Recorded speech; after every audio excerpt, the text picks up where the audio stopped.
যে আমরা কেন 400 টাকা ঘন্টা পানি খেয়েছি, অন্য জায়গায় যদি বড় জমিন হোক, কৃষি তো কৃষি, এটা কিন্তু ফুলের বাগান কিন্তু কৃষির ভিতরেই পড়ে না, মানে সেচের জন্য উনি এক্সট্রা টাকা নেয়। তাহলে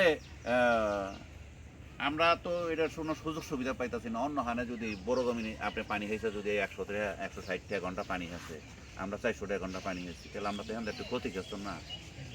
কস্টিং বেড়ে উনি যাচ্ছে। বলে এই খরচ ওই খরচ, তে খরচটা দেখান খরচ করে আবার স্বীকার করে হালাইছে যে শেখ হাসিনা সরকার বিআইডিসি আগে 2% নিত ভাড়া, 4% থেকে 2% ভাড়া নিত, আর 2% কৃষকের জন্য ছাড় দিচ্ছে। কয়েকে এখন 1% নেয়, 3%ই ছাড় দিছে। তাহলে 1% আরো 1% যদি ছেড়ে দিয়ে থাকে, তাহলে 3% আমরা কৃষক পেয়ে গেলাম। তাহলে এখান থেকে আমাকে কিছুটা একটু কমবো না, 10 টাকা কোন মতো কমবো, তো আমরা সেইটা পাইলাম করতে নে, তখন আর এটার জবাব দিয়ে পারলো না।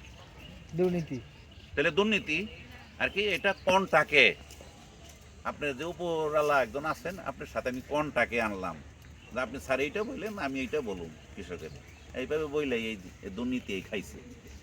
শেখ হাসিনা সরকার না মানের কোনো প্রশ্নই আসিল না, না মানের প্রশ্নই মাত্র মনে করেন দুর্নীতি খাইছে, কিন্তু হ্যার ডালাপালায় খেয়াল দিছে দুর্নীতি করে, সার পোকা লাইগা খেয়া একবার ধ্বংস করে দিছে।